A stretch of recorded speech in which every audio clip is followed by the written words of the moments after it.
क्या आप जानते हैं लगभग 95% भारतीयों में मसूड़ों की बीमारी है। 50% लोग टूथब्रश का उपयोग नहीं करते और 15 वर्ष से कम उम्र के 70% बच्चों के दांत खराब हो चुके हैं। बदलती जीवन शैली का खान-पान दांतों की बीमारी को जन्म दे रहा है। हाई एसिड खान-पान से कैसे होता है दांतों को नुकसान? सेंसिटिविटी यानी झंझनाहट क्या गंभीर समस्या बन सकती है? शहरों की जीवन शैली और ग्रामीणों की नब्ज टटोलती एक ज्ञानवर्धक रिपोर्ट।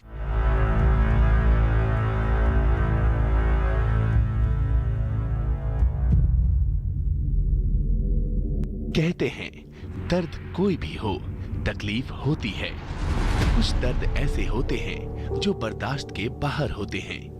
इनमें से दांत का दर्द भी एक है। शहरों में जंक फूड और जीवन शैली और कुछ गलत आदतों के कारण दांतों में समस्याएं हो रही हैं। दांत का दर्द या दाढ़ दर्द भी इन्हीं में से एक है, जो बहुत ही भयानक व सहा न जाने वाला दर्द होता है। बता दें कि दांत दर्द में आमतौर पर दांत संवेदनशील हो जाते हैं। दांत में कैल्शियम और विटामिन B6 की कमी होना, खट्टा, ठंडा, गर्म चीज के सेवन से तुरंत दांत दर्द शुरू होने लगता है। कई बार तो ये इतना तकलीफदेह होता है कि व्यक्ति के सोचने समझने की क्षमता पर भी असर डाल देता है। दांत एक ऐसी बीमारी है जो एक प्रिवेंटेबल बीमारी है। प्रिवेंटेबल मेरा इसका कहना है कि इसमें दो कारण होते हैं। पहला है कि हमारे मुंह में हमेशा कीटाणु हैं, हमेशा है, और कीटाणु की वजह से कीड़ा कभी नहीं लगता है। जो कीड़ा हम बोलते हैं, डेंटल केरीज या कीड़ा बोलते हैं, वो कीटाणु की वजह से नहीं है। वो क्यों होता है मैं आपको समझाता हूँ। जब खाना खाते हैं वो खाना वह रह जाता है, स्पेशली कोई चीज़ हो गया, बर्गर्स हो गए, पेस्ट्रीज हो गई, चॉकलेट्स हो गए, वो वहाँ सटक के रह जाता है। और जब ये पदार्थ आपके दांतों में 8-10 घंटे ओवरनाइट रह जाए, रात भर रह जाए और सफ़ा ना करे, तो ये सुबह तक वो कीटाणु उसको खाकर एसिड प्रोड्यूस करते हैं, या एसिड जिसको हम बोलते हैं वो प्रोड्यूस होता है केमिकल रिएक्शन के द्वारा। ये जो एसिड होता है ये बीमारी करता है डेंटल केरीज की, और उसको खाता है, दांत को खाता है, जिसको हम बोलते हैं कीड़ा लग जाना या डेंटल केरीज होना। गौरतलब है कि वयस्कों के अलावा दांतों की समस्याएं बच्चों में भी आम होती हैं। बहुत अधिक चीनी खाने या स्टार्च युक्त खाद्य पदार्थ भी दांतों के क्षय का कारण बन सकते हैं, क्योंकि चीनी लार में जीवाणुओं के साथ प्रतिक्रिया करके एसिड बनाती है, जो दांतों के एनामल को नष्ट कर देता है। गौरतलब है कि मुंह में लगभग 700 किस्म के बैक्टीरिया होते हैं, जिनकी संख्या करोड़ों में होती है। यही बैक्टीरिया दांतों और मुंह को बीमारियों से बचाते हैं। अगर मुंह, दांत और जीभ की सफाई ठीक से ना की जाए तो ये बैक्टीरिया दांतों और मसूड़ों को नुकसान पहुंचाने लगते हैं। मुंह का स्वास्थ्य हमारे ओवरऑल पूरे शरीर के स्वास्थ्य को भी उसके ऊपर निर्भर करता है, और जो पूरा स्वास्थ्य होता है, उसकी क्वालिटी ऑफ लाइफ, वो सब हमारे मुंह के स्वास्थ्य पे निर्भर करता है। तो अगर हम देखा जाए कि अमूमन बहुत सारे मुंह की बीमारियों से शरीर पे असर पड़ता है, और बहुत बार शरीर की बहुत सारी बीमारियों से मुंह के हेल्थ पर भी या मुंह के स्वास्थ्य पे भी असर करता है। तो जैसे कि अभी रिसेंटली एक ग्लोबल बर्डन ऑफ डिजीज़ जो देखा गया है, उसमें ये देखा गया है कि 2.5 बिलियन से ज़्यादा लोग वर्ल्ड वाइड मुंह के बीमारियों से पीड़ित हैं। उनमें सबसे जो ज़्यादा फैली बीमारियां हैं या सबसे मोस्ट कॉमन जो बीमारियां होती हैं, उनमें आता है मुंह में दांतों की सड़न, जिसको कि हम लोग कीड़ा लगना कहते हैं या डेंटल केरीज कहते हैं मेडिकल टर्म में। तो ये सबसे कॉमन देखी गई है, सबसे ज़्यादा प्रिवलेंट बीमारी है ये। इसको most common noun communicable disease भी कहते हैं। कई बार दांत इतनी संवेदनशील होते हैं कि गर्म चाय पीने और ठंडी आइसक्रीम खाने के ख्याल से ही आपको घबराहट होने लगती है। कई बार तो पायरिया होने पर मसूड़ों से मवाद आना शुरू हो जाता है। पायरिया, जैसे मैंने कहा, एक मसूड़ों की बीमारी है, और ये करीब करीब 18 साल 16 साल आदमी के वहाँ से शुरू हो जाती है और 80-90 साल तक चलती है। कभी छोटे बच्चे में पायरिया नहीं होगा, कभी नहीं होता। ये 15-16 साल के बाद ही शुरू होती है, और इसका मेन लक्षण होते हैं, पहला कि ये मसूड़ों से खून आना, सबसे पहला लक्षण है। मसूड़ों से खून आएगा, ऐसी खून आएगा, ब्रश करते हुए खून आएगा। दूसरा, मसूड़े सूज जाएंगे। तीसरा, बदबू आएगी। चौथा, अगर एडवांस स्टेज चला जाएगा तो दांत हिलने लगेंगे और गिर जाएंगे।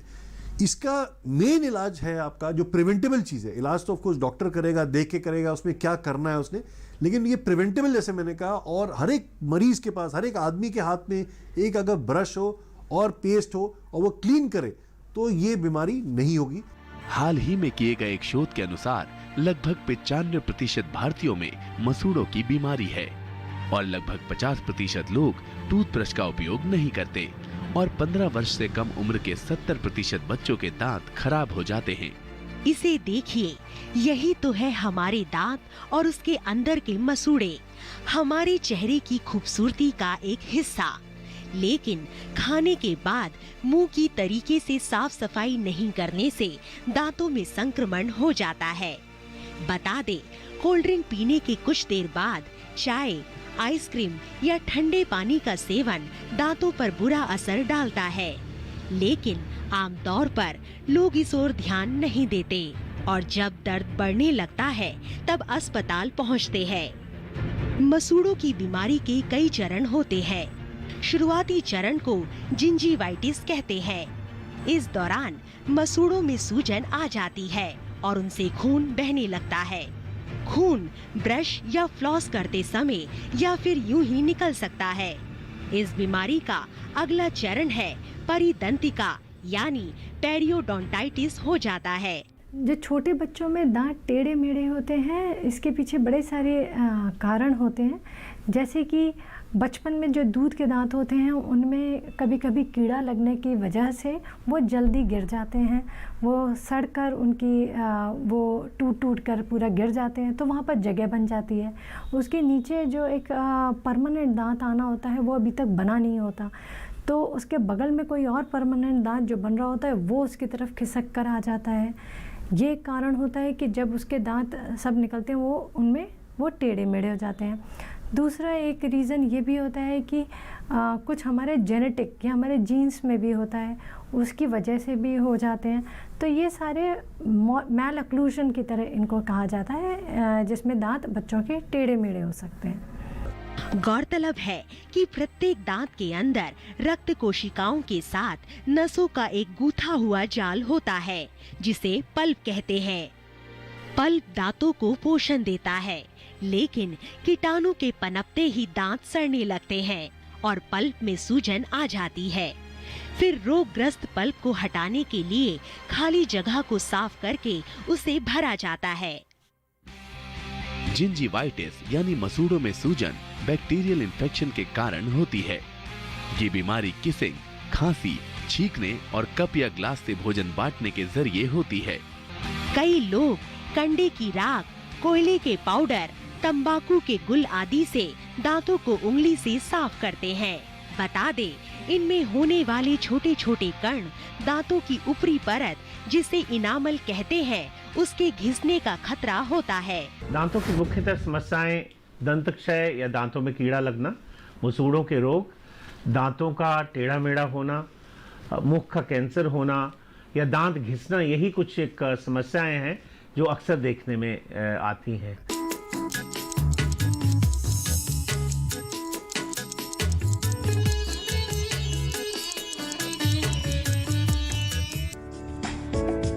ये कामयाबी है अन्नदाता की।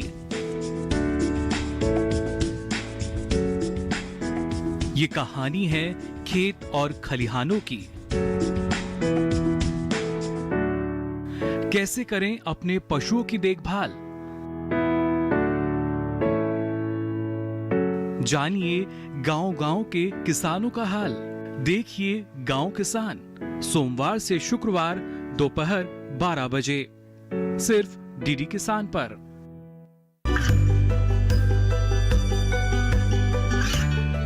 गांवों और पिछड़े क्षेत्रों में सरकारी योजनाओं की जानकारी पहुंचा।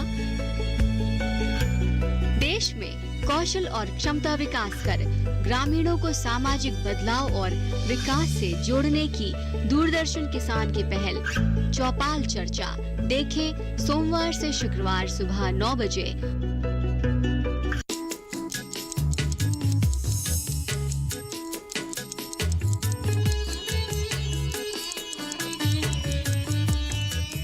क्या आप जानते हैं तनाव यानी टेंशन से आपके दांत भी प्रभावित हो सकते हैं? आइए जानते हैं इस रिपोर्ट में। दांत किटकिटाने की आदत भले ही जानलेवा ना हो, लेकिन इससे कई तरह की समस्याएं तो पैदा होती ही है। आपकी दांतों की सेहत पर भी बुरा असर होता है।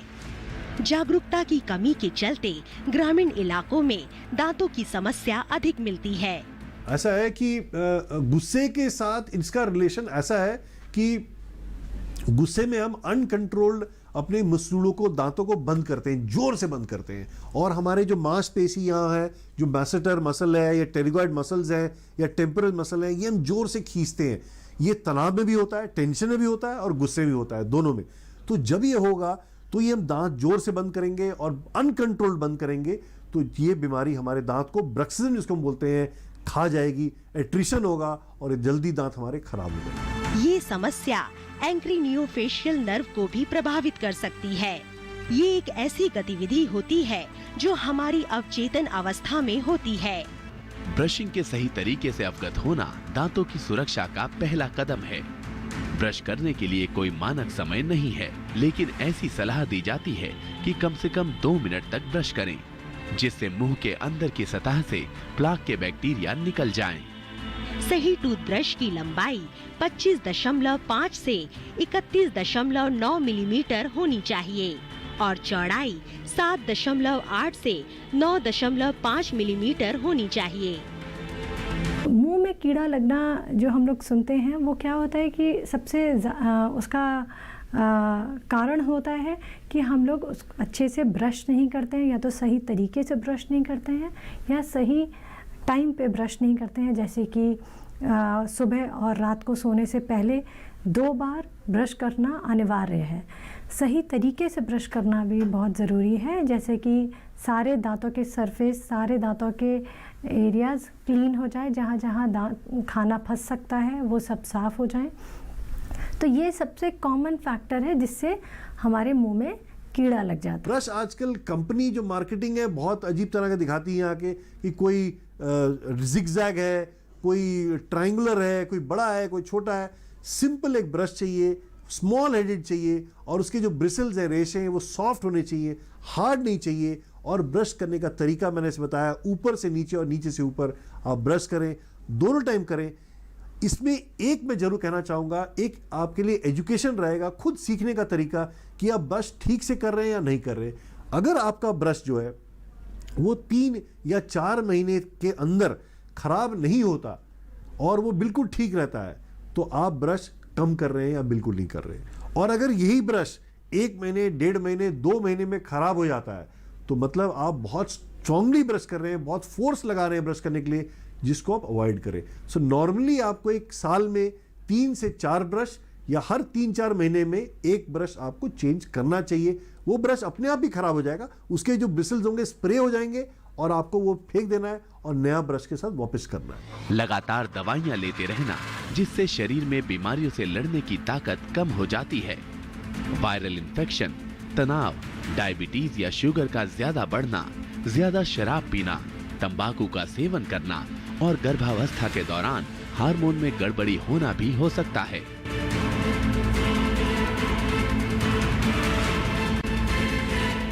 बच्चा जब 6 महीने का होता है तब उसके दांत निकलने शुरू होते हैं। कुछ बच्चों के दांत 4 से 5 महीने में ही निकलना शुरू हो जाते हैं।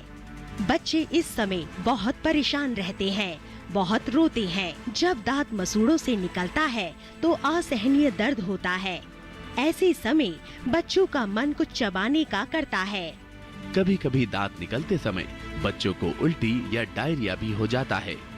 आमतौर पर दांत निकलते समय बुखार नहीं आता, लेकिन यदि दर्द अधिक हो तो बुखार आ सकता है।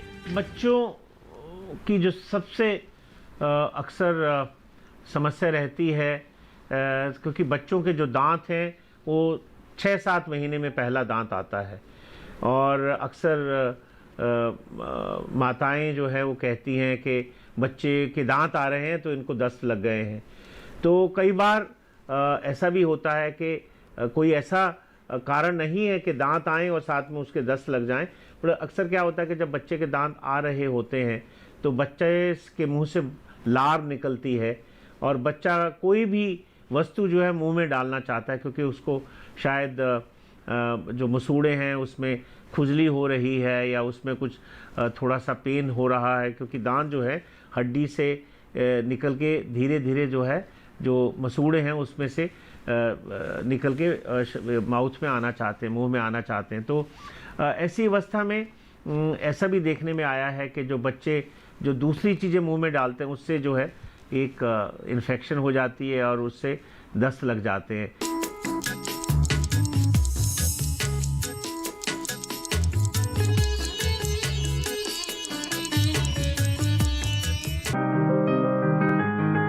बीमारियों से कैसे बचेगी फसल? मवेशियों की मुश्किलों का क्या है हल? कहां से लाएं बीज, कितनी लगेगी खाद? किसानों के हर फोन का विशेषज्ञ देंगे जवाब। देखिए हेलो किसान लाइव सोमवार से शुक्रवार शाम 6 बजे।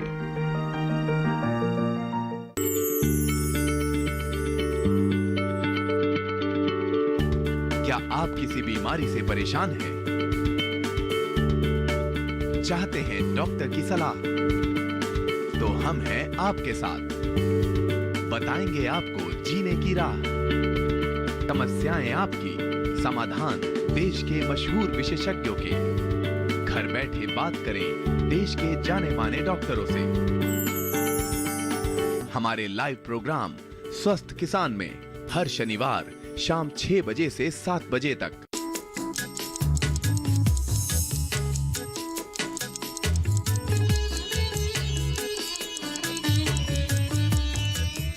दोस्तों, आजकल दांतों की सफाई का एक पैटर्न चल पड़ा है जिसे रूट कैनाल थेरेपी कहते हैं। आइए जानते हैं इस थेरेपी की कुछ जरूरी बातें। रूट कैनाल थेरेपी आज बहुत आम है और ये एक प्रोसेस है दांतों की सफाई और उनको बचाने का। आज का खान पान ऐसा है कि छोटे बच्चों के दांत भी अपनी चमक और शक्ति खो रहे हैं। अब खराब दांत या टूटे हुए दांतों को भी ठीक किया जा सकता है। इस ट्रीटमेंट को रूट कैनाल थेरेपी कहते हैं। रूट कैनाल थेरेपी एक ट्रीटमेंट है जिसको हम रूट के जो कैनाल्स होते हैं, जो दांत में जो कैनाल्स हैं जिसको हम बोलते हैं नस, वो जब खराब हो जाती है, उसे पस पड़ जाता है या एक्सपोज हो जाती है तो उसका हम ट्रीटमेंट करते हैं। तो उसी लिए इसका नाम रखा गया है रूट कैनाल ट्रीटमेंट। तो जितने भी कैनाल्स होंगे, चाहे वो दांत में 1 कैनाल हो, चाहे 2 हो, चाहे 3, 4, 5 हो, उनका ट्रीटमेंट किया जाएगा। ट्रीटमेंट करके उनको क्लीन किया जाएगा। जो भी नस जो खराब है, जो पस पड़ी हुई है, उसको निकाला जाएगा। जब वो क्लीन हो जाए कैनाल तो उसको प्लास्टिक एक नस होती है, उसको बोलते हैं गटा पर्चा, वो लेके हम उसको भर देंगे, उसको सील कर देते हैं और ये दांत फिर एक स्टेराइल दांत हो जाता है। इसका एक कोई ब्लड सप्लाई नहीं है, नॉन वाइटल टूथ है, लेकिन ये दांत वो रह जाता है जिस्म में। और अगर इसको देखा जाए तो ये फंक्शन में भी रह सकता है, लेकिन ये बहुत ब्रिटल होता है। तो इसके बाद आपको जो भी आप खाना खा रहे हैं, आपको मेक श्योर करना है कि आप नरम चीज लें, बहुत सख्त चीज उसके साथ ना खाएं, और नहीं तो यह दांत टूट सकता है। गौरतलब है कि चाय अथवा कॉफी में टैनिक एसिड होता है। ये एसिड गाढ़ा रंग बनाने में उपयोग होता है। ये एसिड दांतों के इनेमल को नुकसान पहुंचाकर दांतों को भूरा रंग दे सकता है। अगर आप आइस कॉफी या टी पीना पसंद करते हैं तो अच्छा रहेगा कि इनके सेवन के लिए स्ट्रॉ का इस्तेमाल करें। जो डायबिटिक मरीज़ होते हैं, जिनको डायबिटीज़ मेलाइटस होता है, या हम लोग कॉमनली सुनते हैं कि उनको शुगर की बीमारी है, जिनका शुगर बढ़ा रहता है वो, या फिर जो हमारे जिन मरीज़ों को दिल की बीमारियां होती हैं, इन सब में देखा गया है कि मुंह के स्वास्थ्य का काफ़ी रोल ये रहता है कि उनका एसोसिएशन देखा गया, उनका एक कनेक्शन देखा गया है कि अगर हमारे मुंह का हाइजीन या मुख का स्वास्थ्य अच्छा नहीं है, दांतों के किनारे दांत साफ नहीं रहते उन लोगों के, उसमें देखा गया है कि उनका जो शुगर लेवल है वो भी कंट्रोल नहीं रहता। तो उन ऐसे मरीज़ों में कुछ ऐसी स्टडीज़ हुई हैं, उनमें देखा है कि अगर उनका ओरल हाइजीन जिसको कहते हैं, मुंह साफ़ रखने लग जाते हैं वो लोग, उनका अच्छे से ट्रीटमेंट हो जाता है, दांतों में कीड़े नहीं होते, सफाई होती है, स्केलिंग हो चुकी है और वो अच्छे से ब्रश करते हैं, उसको मेंटेन करते हैं, उनका शुगर भी कंट्रोल में रहता है। तो उनको उनकी दवाइयाँ उन पे ज़्यादा अच्छे से असर करती हैं और उनका शुगर लेवल सही रहता है। वैसे ही जो दिल की बीमारियां होती हैं उनके साथ भी कनेक्शन देखा गया है। जैसे कि एक कॉमनली बीमारी है बैक्टीरियल एंडोकार्डाइटिस। तो ऐसा देखा गया है कि जो मरीज़ों के मुख का स्वास्थ्य होता है, अगर मुंह साफ़ नहीं रहता तो फिर उनकी जो दिल की बीमारियां होती हैं उस पर भी असर आता है। तो इसलिए ये कुछ ऐसे कनेक्शंस की वजह से ये और ज़्यादा हमारे लिए ज़रूरी हो जाता है कि हमारी ओरल हाइजीन, मुख का स्वास्थ्य मेंटेन करके रखें। योग जो भगाए सारे रोग। मंडूकासन सामान्य डायबिटीज़ के लिए बहुत लाभदायक है और साथ ही साथ हमारे पाचन तंत्र के लिए लाभदायक है और श्वसन तंत्र को भी स्वस्थ करने में सहायता प्रदान करता है। अब मंडूकासन के लिए वज्रासन में बैठ जाएं।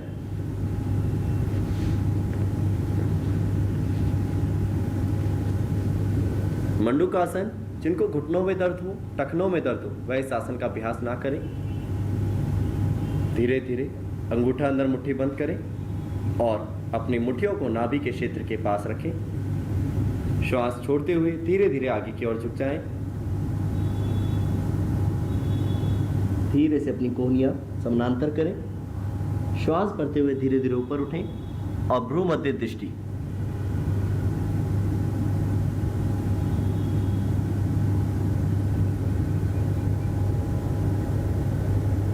धीरे धीरे वापस आएं।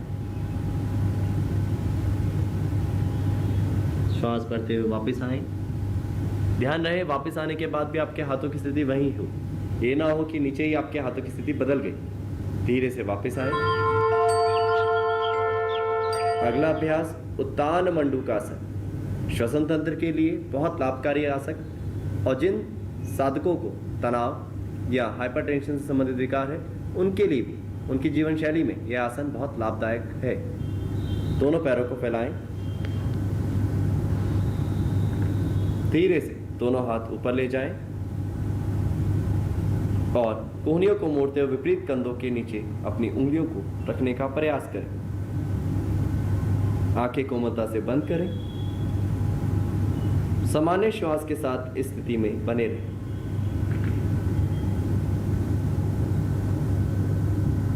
धीरे धीरे आंखें खोलें, हाथों को वापस लाएं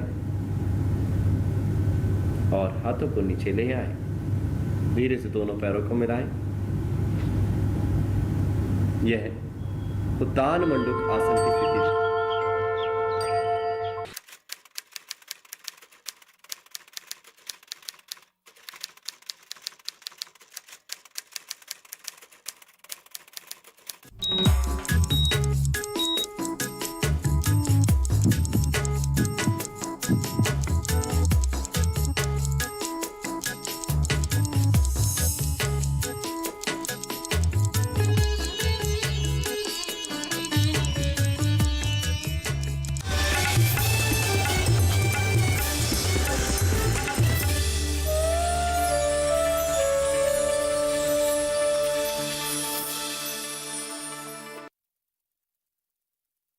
हम आपके लिए लेकर आए हैं वृत्तचित्र धारावाहिक नया दौर।